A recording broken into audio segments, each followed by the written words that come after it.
Welcome to December 2020's Austin Software Cooperative Meetup. Today, Watson is going to lead us in a discussion over The Tyranny of Merit by Michael Sandel. I'm sure it'll be pretty interesting. The tagline of it is, "What's become of the common good?" We have a mind map for it, and we're excited to dive in. So without any further ado, the floor is yours, Watson. Thanks. All right. So, can you all get in the mind map? I don't know. I didn't see anybody in here. So I shared it. So if people can get in there, then let me know. Okay. All right. So I don't know if anybody has read the book at all. If maybe I want to get people's ideas on what a meritocracy is, and if they haven't read the book, or if they've read the book, just things that may have jumped out to them. That's all. That's cool, Thomas. Um, just what do people think? Just their ideas and everything like that. Um, Let me know before I start.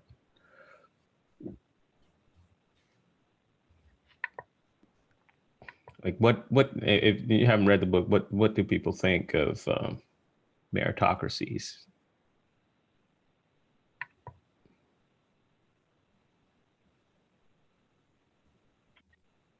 I haven't read the book. I didn't have a chance this time, but it the title, "The Tyranny of Meritocracy," it like at first it like it reminds me of I was reading another book, and it said that the um intellectuals had a monopoly on um like knowledge, essentially. And so uh meritocracy, you could say, the achievement of degrees, or it could be fair that way, but it's on the Right. independent studies. There's some of that. And He tries to address some of that. hmm The ability, power, which you were saying, and also prestige, honor. Those are some things that yep. he teases out. Anyone else?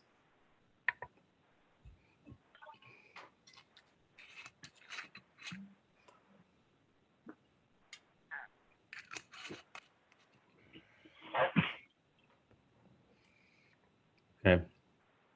So, Michael Sandel, the author, is a professor at Harvard. He basically is the professor of ethics at Harvard. He's kind of a rock star when it comes to um, talking about the philosophy of ethics. That's why he's probably at one of the most, if not the most prestigious schools talking about ethics. So this is one of his books. We've reviewed some other of his books. I've looked at a bunch of his material. And as far as cooperatives, one of the things that we are preoccupied with is fairness, and how do we try to make it so that everyone that's part of the cooperative feels like things are being fair. And so we research those things and take those things seriously. I know I do.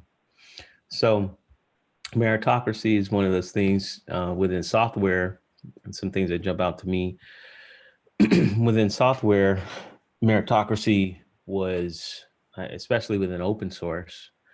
Um, if you go back to the 90s, and then even just the 2000s, early 2000s, um, open source was looked at as a meritocracy, and it was kind of a great word.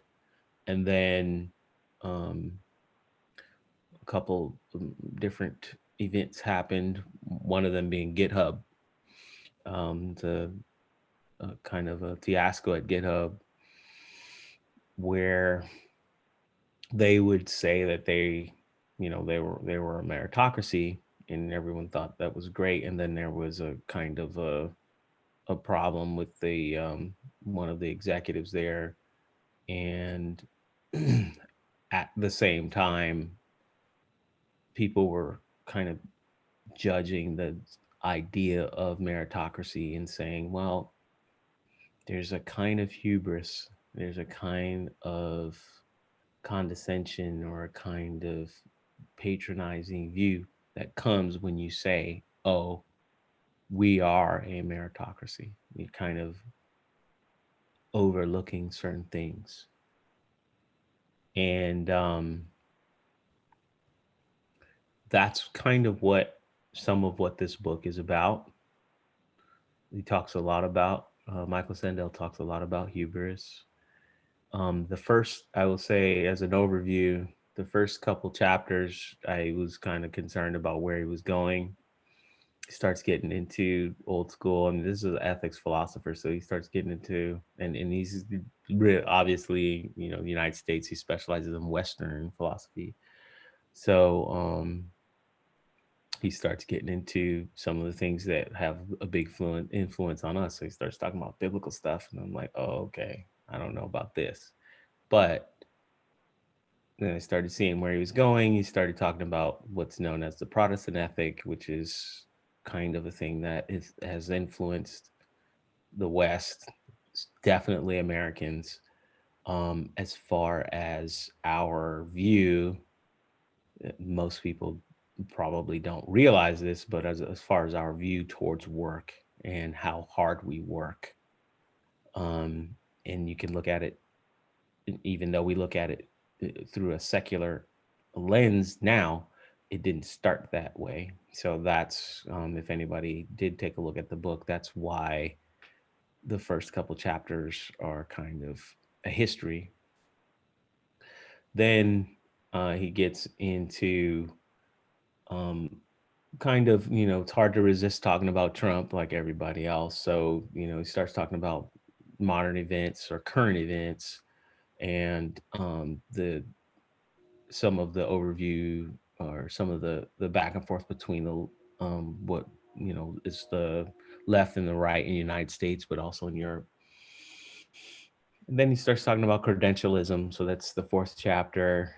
Um, the Some of my note, I have a lot of notes on the fifth chapter, but I don't have a lot inside of this mind map on the fifth chapter, which is odd. But I wanted to make sure that I got towards some of the final chapters, because one of the critiques of the book is it doesn't have that many solutions. And being good pragmatists, we want something that's useful, and philosophy oftentimes tries to say, they don't come up with solutions. So um, there are some that are offered in the final chapter, so I wanted to make sure that I covered those. Does anybody have anything that they want to concentrate on before I start?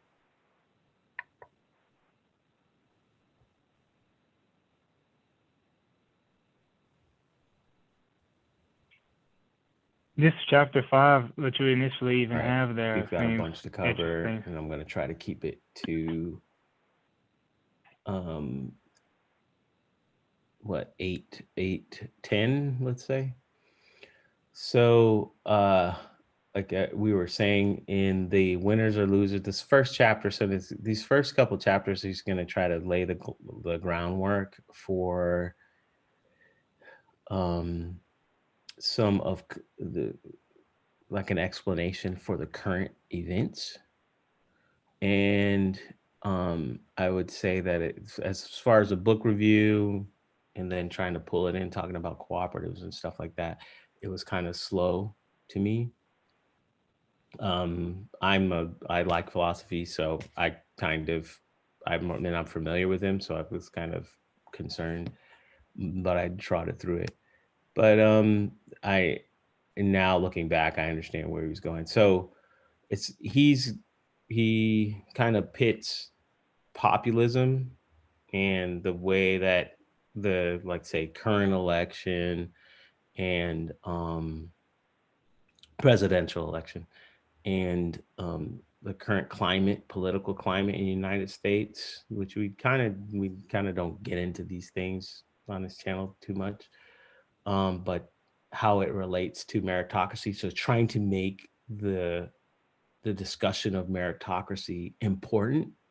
That's, to me, why he would talk about current events and saying this matters.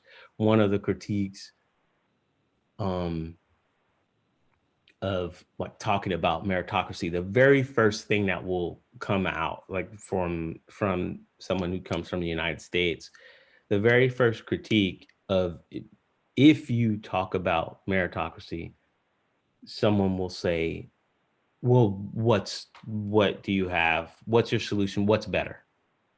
Even myself, I will try to, I'm immediately trying to figure out, what are you what are you proposing that's going to be better than this? Because this is, I can argue that this is um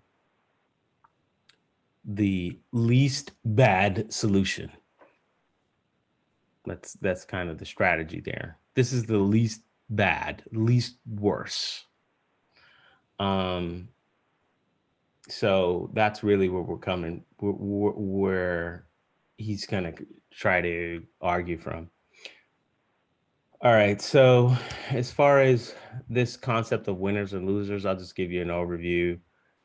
The winners and losers chapter, one of the things he's trying to say is, so we accept meritocracy. That's the best thing. Obviously, that's the only way to go. And he says, well, not so fast. There is an underside to meritocracy. You're going to create things like resentment. There are winners and losers with meritocracy. So someone that, to me, you know, it seems kind of weird if you've done any competitive events, athletics or anything like that. You're like, well, obviously there's winners and losers, right? And that seems fair. So what's the problem here, right? Well, that he just wants to point out that it's not free. Meritocracy isn't free. The losers are gonna be upset, right?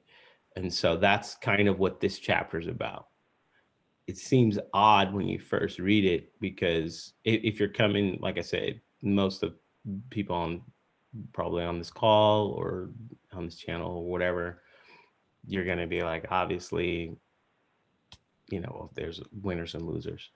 But we kind of forget that there's repercussions to resentment. So he's building that up. So some of the things that he talks about is that, as far as like merit, and I'll just say overall in the book, there's a separation between the markets or how you performed, and there's kind of a thing for honor, right? So, and this is like a didactic view of the book, overview. There's markets, there's the immediate performance. So you can kind of think of this within competition too. There's an immediate performance, like, oh, okay, somebody won, somebody lost. But then there's kind of like a valor. There's a kind of honor. Someone fought bravely, even though they lost, they died, that kind of thing. He's building that up in this book. So if you end up going through this book, to get through the first couple of chapters. That's really what's happening here. So, and then the later chapters, we're going to talk about dignity. And so that's where we're going to talk about honor and things like that.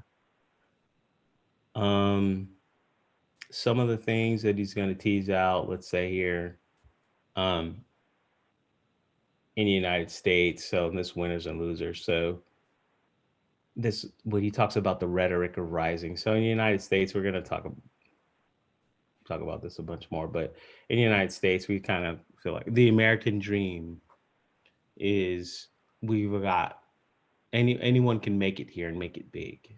That's what we say here. And he exposes that as not, through statistics, as not true. We're not the best. We're not number one.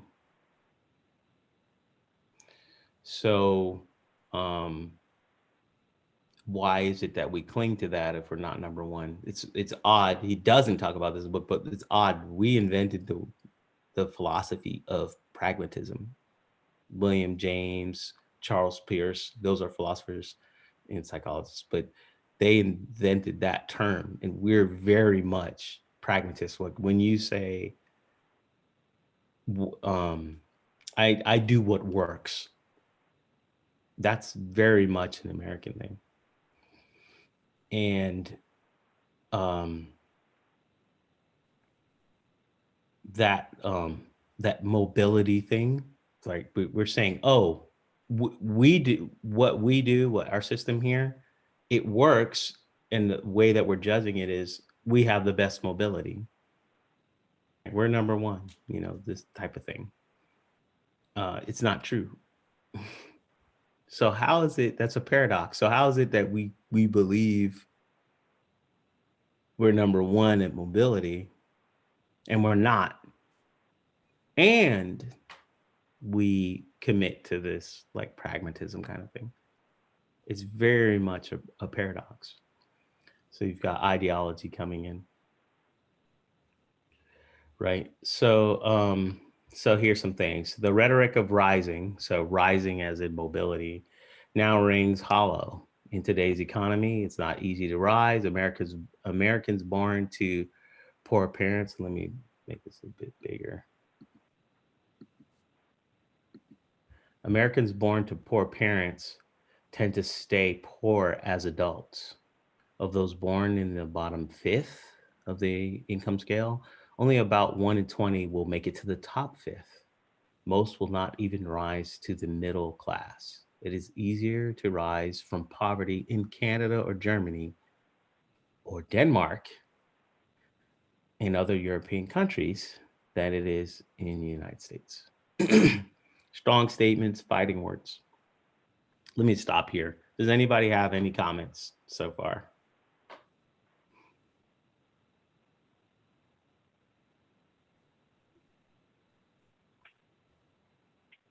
Does that shock anyone? Does everyone already know this, or is that a counterintuitive truth? Can you hear me first of all? Come on.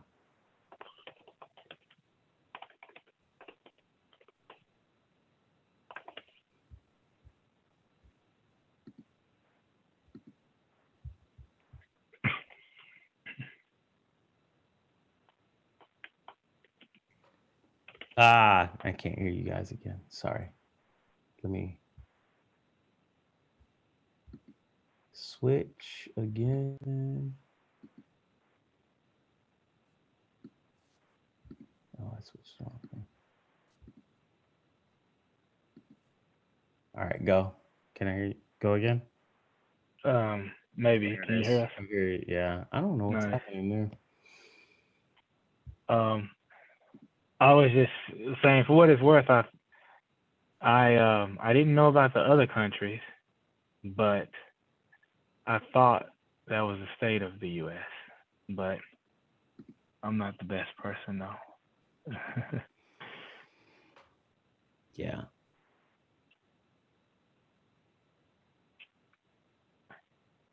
Who else?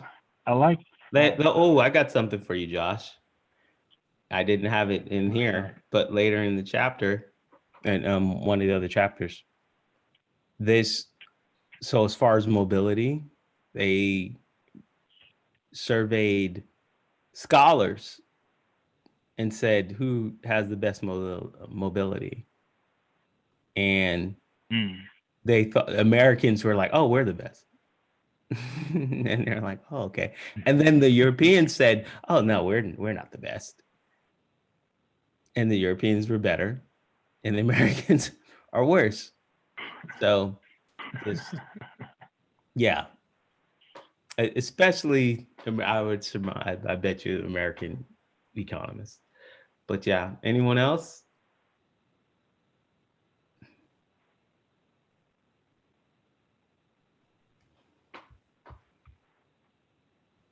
All right.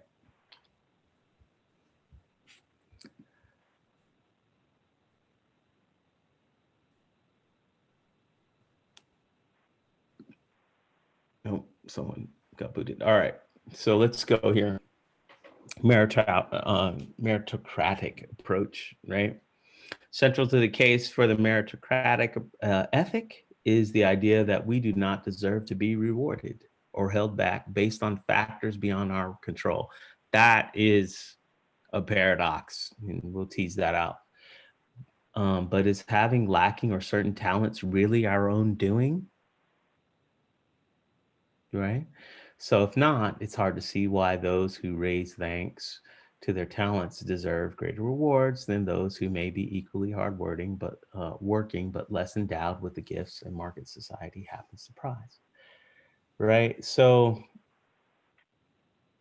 that is a thing, and I've had this conversation. Different people from different disciplines, psychologists, people who are within economics, but it's like I have more access to people who are like psychologists at the like scholar level, and it's interesting to try to throw some of these ideas around and see what people think. But the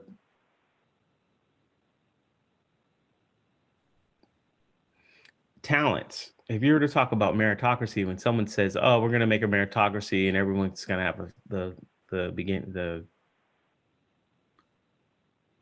have the same starting line, one of the things that comes up that is a reoccurring theme with Michael Sandel is and then also someone that he talks about, John Rawls, is that there's a whole lot more to left to chance or left to arbitrariness, or that is contingent on things that we don't control within our lives that contribute to our success than what we know or that what we admit to, one of those two. And there's a little game going on with this meritocracy thing. When we win, we tend to say, yep, it's because I did, this is the winner's bias. Yep, it's because I did it. But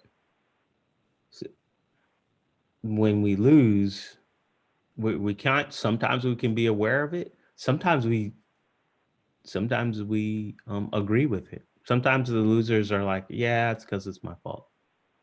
And we don't think that, of things that are contingent, that say, oh, that's not something I could control. So why am I punished for that? That's kind of what this is about. I'm going to try to move forward and get to some of these other. He's preoccupied in this book talking about populism. And since we're reviewing the book, I'm going to bring it up. The populist complaint reflects a defect in the technocratic approach to governing, conducting our public discourse as if it were possible to outsource moral and political judgment to markets or to experts and technocrats,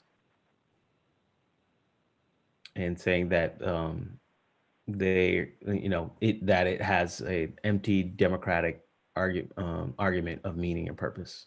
Such vacuums of public meaning are invariably filled by harsh authoritarian forms of identity and belonging, whether in the form of religious fundamentalism or strident nationalism. So he's trying to explain, hey, why is it that I don't know, and if everyone's not familiar with populism, but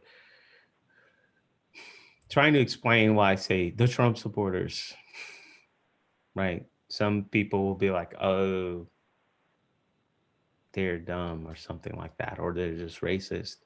He has a reoccurring theme in the book where there's another side to what they're saying. There's an underbelly, there's a dark thing, that as far as the American dream that they haven't realized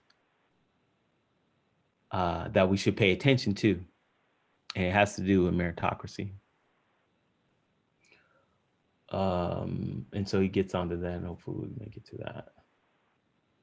So let's see what else. Let's close this chapter. Anyone have any questions about that chapter? And I'm going to start moving faster now. Anyone have any questions? I'm looking at the chat, so if you want to put it in the chat or if you want to do audio, it's fine. So when he was saying that there's another side of it, was he like, was it effectively saying that, like giving your example about the Trump supporters? I'm going to go through this chapter very fast. This is this chapter, he's talking about like trying to lay the groundwork for why we think the way we do in the West. And we're very much influenced by like Christian theology and stuff like that. Even if you are not Christian, you're still influenced. Skip forward, there's a book called The Protestant Ethic by Max Weber, who's a sociologist, and it has the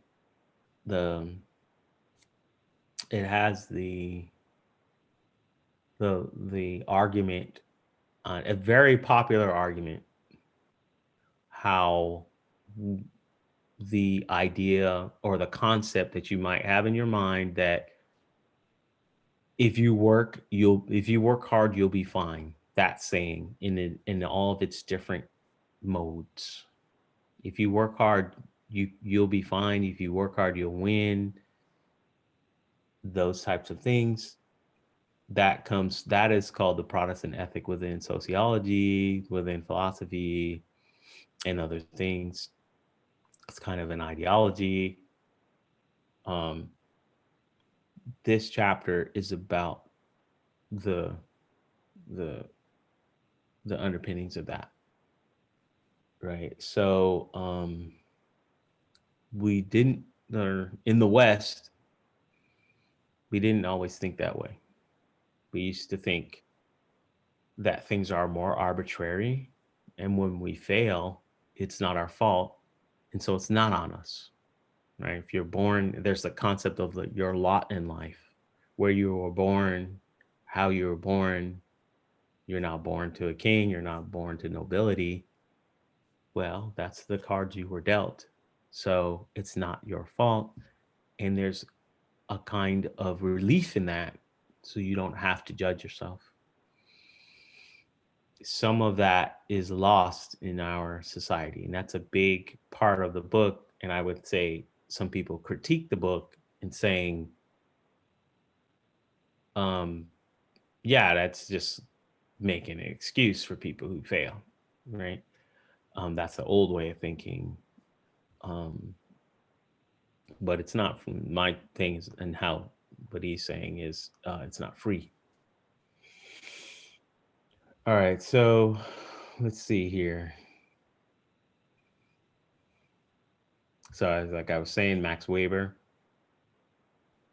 the fortunate person is seldom satisfied, and this is something that I think is very important in this book. But very important in general. And I'm going to say a story. There's a kind of, this is really the principle, but let's just call it an economic principle. If you were to take a janitor and ask them to do a job that's worth maybe $500, $1,000, like that, right? You're gonna clean this floor of a you know a building, and they go through and kill and do the building, right? They're gonna clean, but it's worth 1,000. That's what they normally pay. But if you paid them $1 million, let's say you paid them $1 million to clean that floor, 2 or 3 weeks later, they're gonna believe that they deserved that $1 million after they were paid. They're going to say, yep, whatever rationalization they're going to have, whatever it is, maybe they were at the right place at the right time. They were prepared to do stuff. They were disciplined, whatever. Um, they're going to grow into saying, yeah, I deserved it at some point. Like if someone were to come and take that money away, you didn't deserve it, they would be upset. Right. And so this is Max Weber's version of that. The fortunate person is seldom satisfied with the fact of being fortunate. Beyond this, he needs to know that he has the right to his good fortune. Right. He's seldom satisfied with the fact of being fortunate. He needs to know that he has the right to his good fortune. He wants to be convinced that he deserves it. And above all, that he deserves it in comparison to others. He wishes to be allowed the belief that the less fortunate also merely experience their due. So this is the beginning of this seeping in of the meritocracy of saying, I merit, they failed. Right? You have to deal with the other people, and they failed and they deserved it. If within the ideology. So combining the human striving with providential sanction creates rocket fuel for meritocracy. It banishes the ethic of fortune and promises to align worldly success with moral deservedness. Right? So that providential sanction, um so there's this concept, like there's just two competing concepts. There is grace, there is fortune. So the Greeks would say grace, like the Christians would say, or the Judeo-Christians, they would say fortune. They would say, I'm sorry, the Greeks would say fortune, Judeo-Christians would say grace, right? Um, it's whatever has happened to you, you can believe that it's randomness, right? Um, you didn't do anything to get it, and so you don't get to have any hubris. You don't get to be uh have anything where you say this is because of my effort, my striving. It has nothing to do. It doesn't build your ego up. That one of the main arguments of the book is when you lose that, you lose grace, you lose the concept of fortune, that kind of thing. You lose that. That's not free, because the thing that comes in is resentment,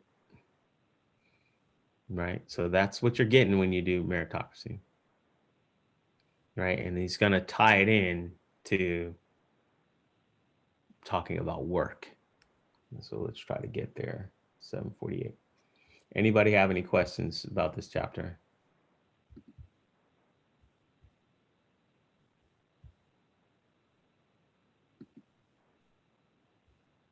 5, 4, 3, 2, 1. All right, we're going to move. So this is our thing here. The rhetoric of rising. So this is mobility. And talking about mobility. Talking about personal responsibility. and things like that, right?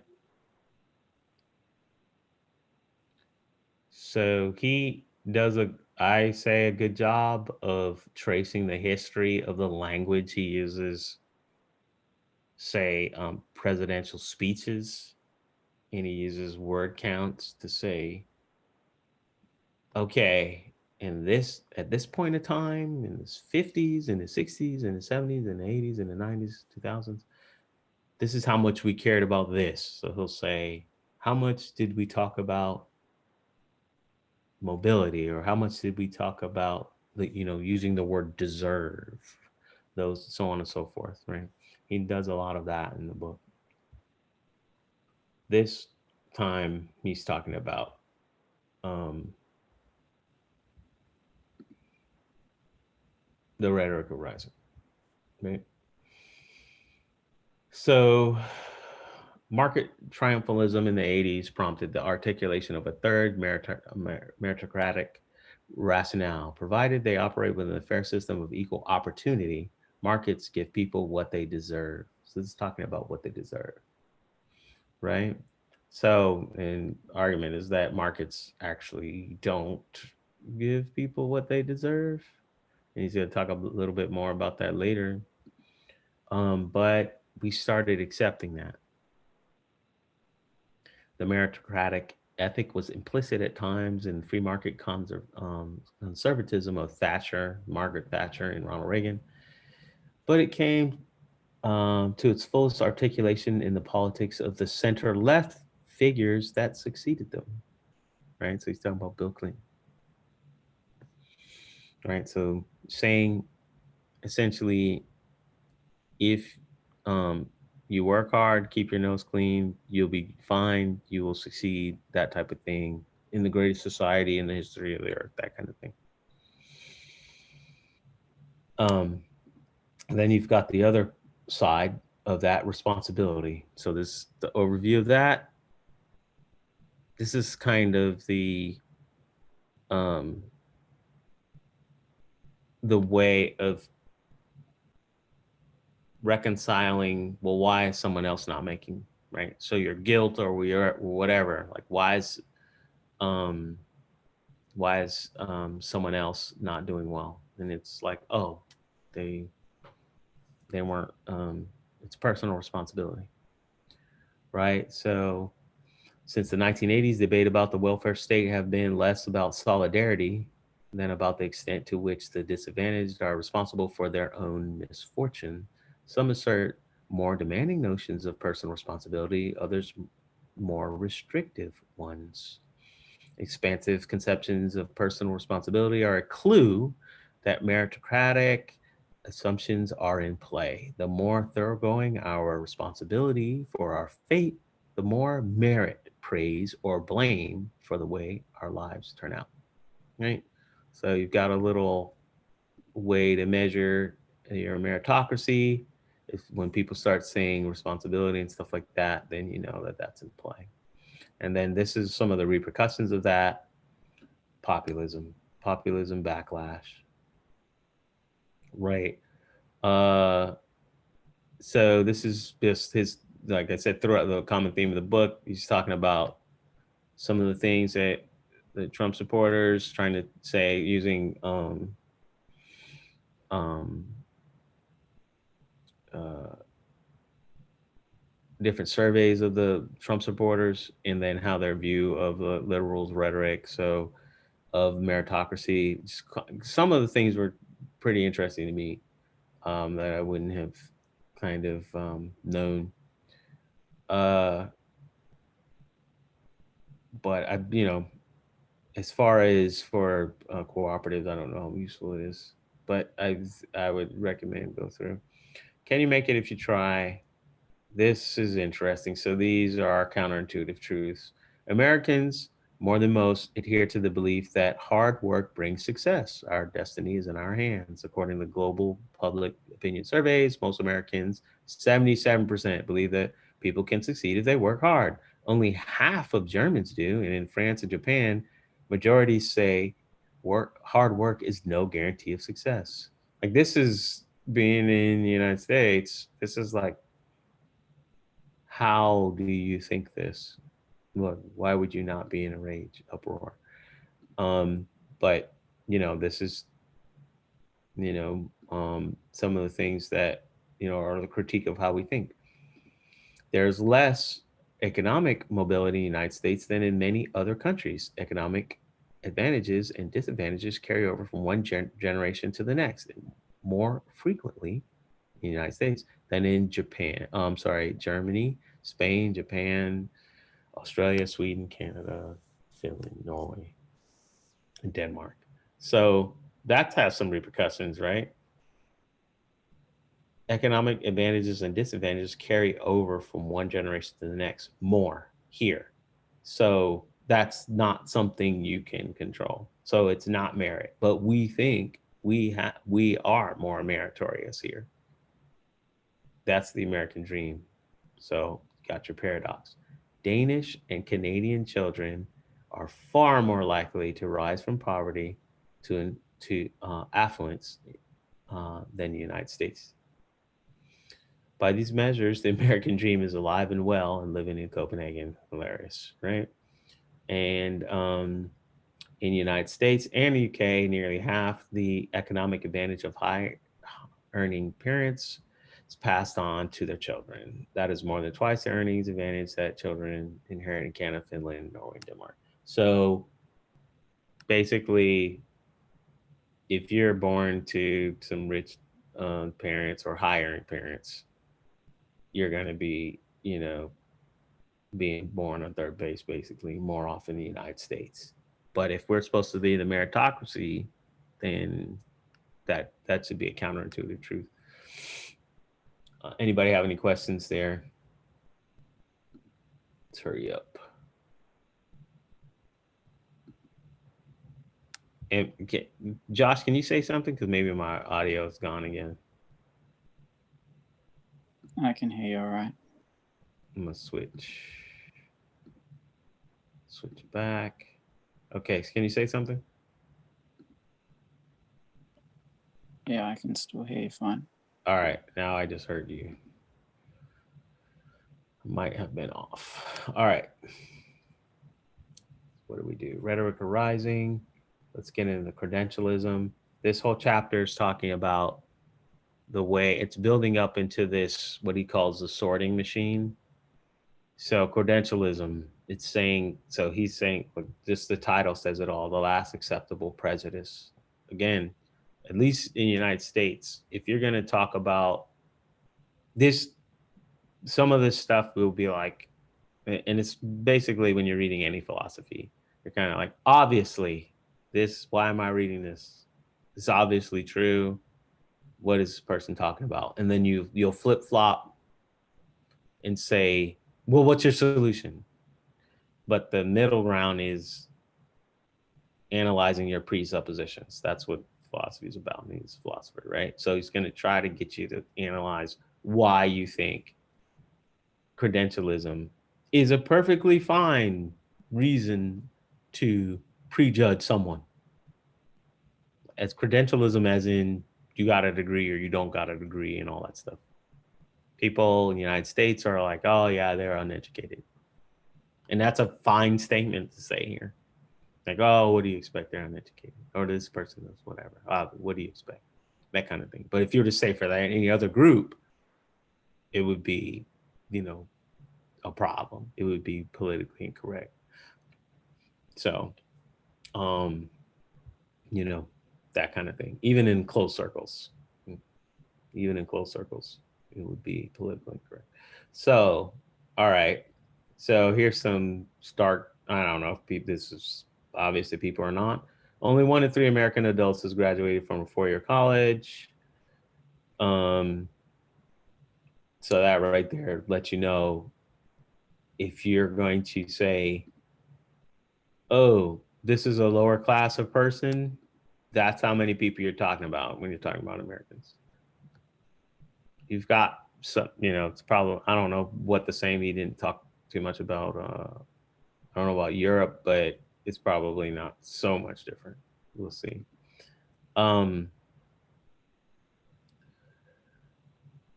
telling workers that their inadequate education is to blame for their troubles. Meritocrats moralize success and failure and unwittingly promote credentialism, an insidious prejudice against those who have not been to college. All right. And we've got Thomas Frank. He has another book called Listen Liberal and What's the Matter with Kansas, I think, is a book he has. Something named that's similar to that.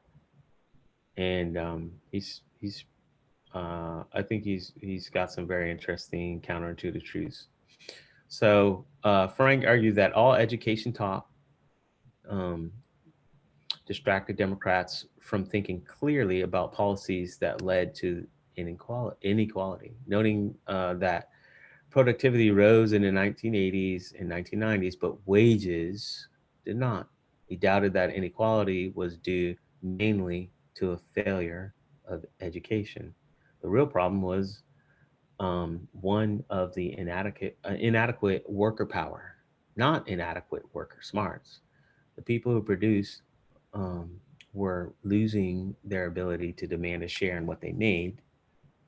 The people who owned were taking more and more. So this right here is a cooperative thing that we need to talk about, right? So if we were to say the people who produced were losing their ability to demand a share in what they made, right? That's a theme for us in this channel, right? We talk about cooperatives, everyone has voting rights, everyone has a share, that type of thing.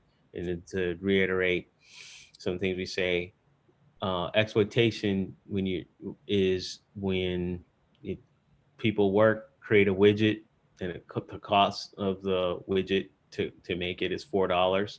If you sell that widget for $10, the surplus is $6. That's $6. If the people who worked to create the widget, if they don't get any say on where that $6 go, where that surplus goes, they don't get any say. That's exploitation, right? That's a definition of exploitation. So being able to demand a share in what you're creating, that's exploitation.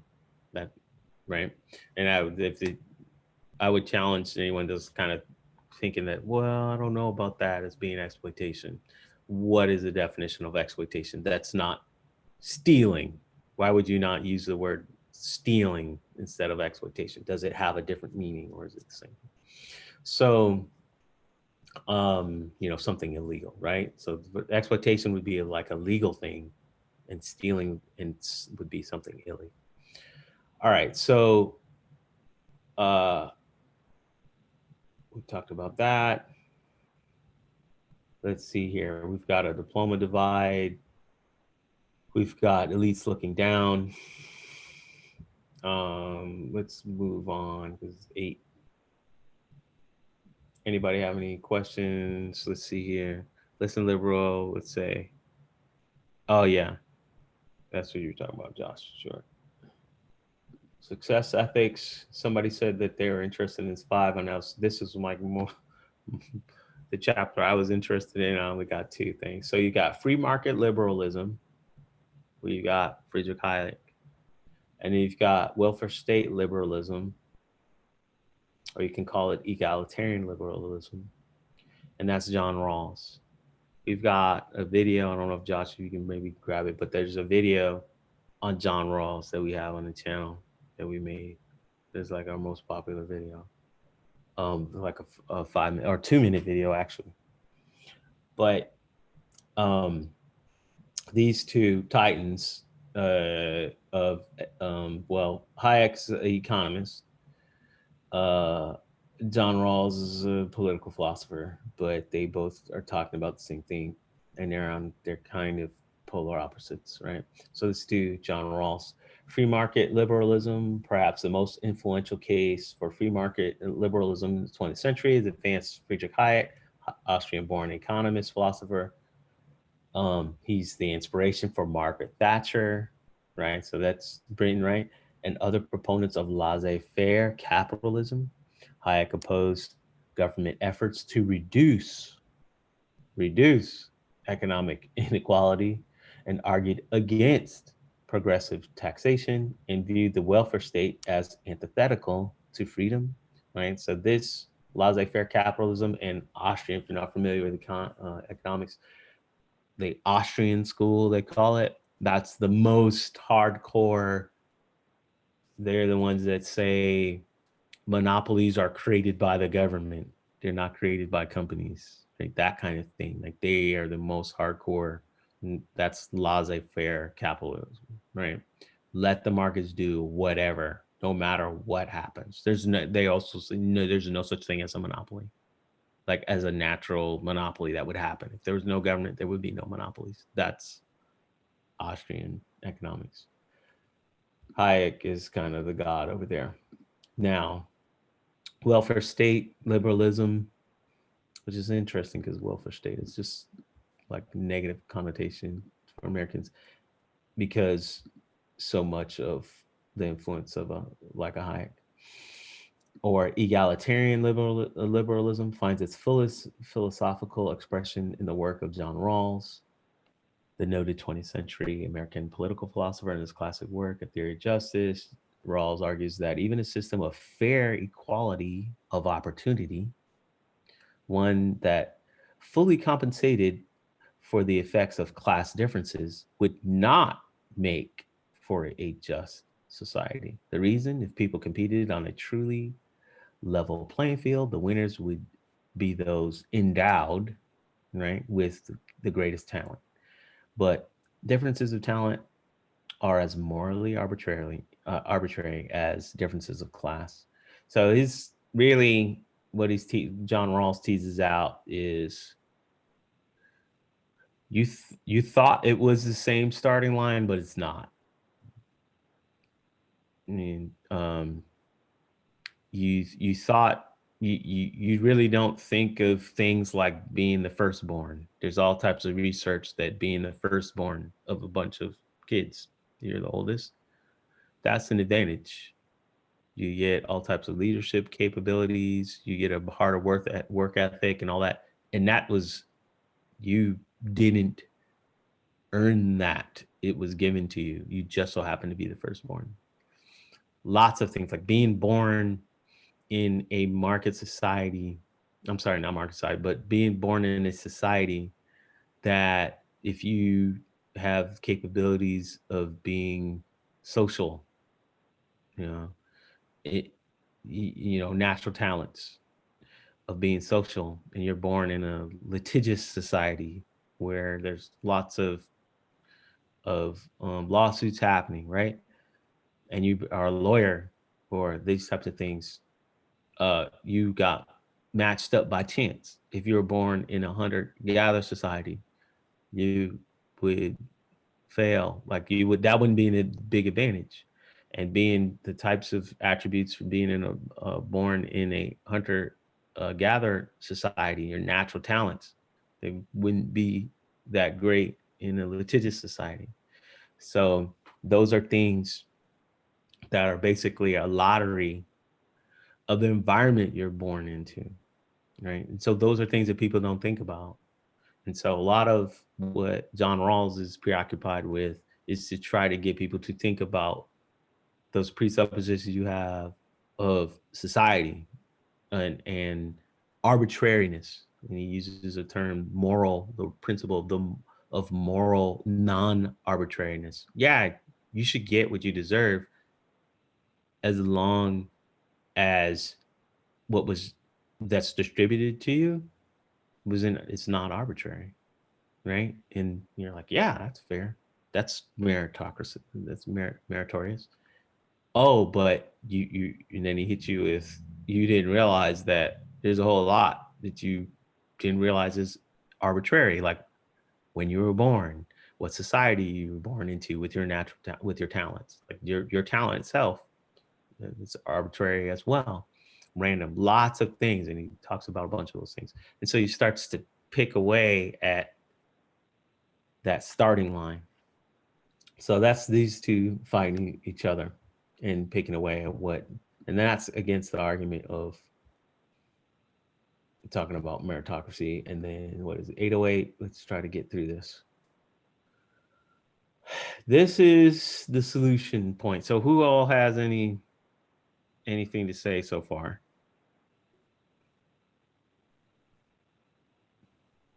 Give you 5 seconds. Question. Can you hear me? I think I see someone talking and then I am not hearing them. So let me switch. I don't know what's up with my earpiece. All right, go again. Okay. To what degree do you think this book is a critique of the ideal of meritocracy versus being a critique of the current US system, which is not a perfect meritocracy? So the ideal critiquing the ideal meritocracy, I think he's well aware that we don't have one. He's really, really critiquing the American view, and he's also hidden definitely Britain pretty hard as well. So I would say that he's trying to critique meritocracy de facto, not de jure, like in how it's implemented, not just in the letter, right? Okay. Yeah, that answers my question. Yeah. I took out a lot of his anecdotes because it would just be crazy. So let me give the overview of this because we're going recognizing work and how far, and then that's that, and the next one is like the conclusion. So let me give you this. So this is the counterintuitive truth to me. Distributive justice.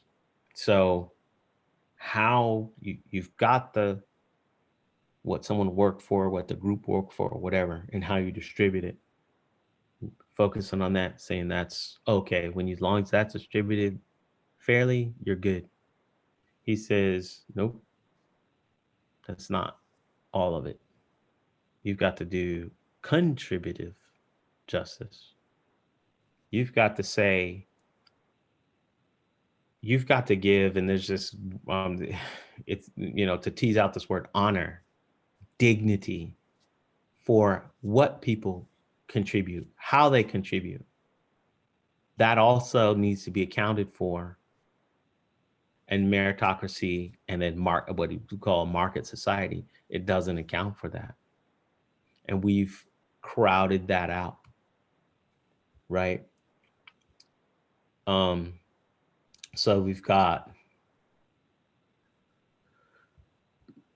the common good. So this is common goods, a phrase talking about how you work out what your society is like, and with the population in the society. If the common good is simply a matter of satisfying consumer preferences, then market wages are a good measure of who has contributed what. Those who make the most money have presumably made the most valuable contribution to the common good by producing goods and services that consumers want. Right. So a second approach, right, which rejects that, what we just read out, the consumerist notion of the common good in favor of what might be called the civic conception. According to the civic ideal, the common good is not simply about adding up preferences or maximizing consumer welfare. It's about reflecting critically on our preferences, ideally elevating and improving them so that we can live worthwhile and flourishing lives. This cannot be achieved through economic activity alone. It requires deliberating with our fellow citizens about how to bring about a just and good society, one that activates civic virtue and enables us to reason together about the purposes of worthy of our political community. So his thing, he's what you would call a communitarian. His thing is like, you have problems. You have problems that humans have been faced with forever. They're not new. You need to deliberate over them. You need to examine them, because you are going to live a solution for them. And if you don't examine them, right, within philosophy, the unexamined life is not worth living. right? The argument is that you want to say, oh, meritocracy is best. Well, that's you just chose something. And you didn't examine it. And you need to examine it, and you need to engage within your community on what are the implications of that decision. A lot of it, like we're talking about in the book, inequality and all these things like that. And his thing is public deliberation. He's preoccupied with, we now are separated. People of upper classes don't meet up with people of lower classes anymore. It used to be the baseball game. You would sit next to someone of an upper class and a lower class would be sitting next to each other. Now there's a skybox for the upper class, and everyone else that's lower class are in the main seats. So there's more and more what other social commentators are called new age apartheid, with that crosses national lines. Different, like when you enter into you board a plane, right? You've got the all types of first class, this type of people and all that stuff. And that's a system of sorting that gets people of the higher class separate from the people of the lower class. And what happened? What are implications of that? Now you don't get to do this public deliberation, right? A civic conception of the common good requires a certain kind of politics, one that provides venues and occasions for public deliberation. It also suggests a certain way of thinking about work. From the standpoint of civic conception, the most important role we play in the economy is not as consumers, but as producers. For it is as producers that we develop and exercise our abilities to provide goods and services that fulfill the needs of our fellow conditions and win the social esteem. The true value of our contribution cannot be measured by the wage we receive, for wages depend, as the economist philosopher Frank Knight pointed out, on contingencies of supply and demand, right? It's random. The value of our contribution depends instead on the moral and civic importance of the ends of our efforts and what they serve. This involves an independent moral judgment on the labor market, however efficient, and it cannot provide. So, and then email Emil Durkheim. Is kind of, I think they call him the father of sociology. He also agrees, same kind of thing. You with Hegel, which he's quoting somewhere, I'm quoting over here, right? Basically, and then Aristotle's on this same side. In order to create or foster a population that is fit for self-rule, like fit to be a democracy, you've got to do some kind of engagement, and you've got to do some type of nurturing, right? Public debate, nurturing, and interaction in order to foster that, right? So, but contributive justice is going to be more about the dignity of what's given. So here's one way to tease it out. And only an ardent libertarian would insist that the wealthy casino magnate contribution to society is 1,000 times more valuable, because that's how much they make, more than a pediatrician, right? So that word valuable, now we're starting to tease out the difference between a market value, because the casino owner is going to be way more than the pediatrician. That's a market value. But now you've got to it forces you to say, there's something, a social value, some type of other value that we should value, that we should come together and say, how do we compensate for this? And it's not meritocracy. It's the public debate that does that. Right. And so he's saying, do this public debate. Obviously, it's not going to be, everybody's not going to be happy. You're going to have a disagreement and all that stuff, but you need to do that. And here's some solutions. Some people, like a different progressive tax system. So this is one of his, a political agenda that recognizes the dignity of work would use a tax system to reconfigure the economy of esteem by discouraging speculation. So he says other place in the book that financial speculation, credit default swaps and all that. He says it right here, actually. Advanced economies such as the US and the UK, only 50% of financial flows, right? So financial sector in general, go into new productive enterprises rather than into speculation or on existing assets or fancy derivatives. 15%, the argument is 15% of financial sector is something that's productive. Other than that, it's exploitation or some other madness, right? So back to here, a radical way of doing so would be lower or even eliminate payroll taxes and raise revenue instead by taxing consumption, wealth, and financial transactions. A modest step in this direction would be to reduce payroll tax. Right, so I think we're 8:19, we're a bit over. Does anybody have any comments? So kind of a long book. Any final comments?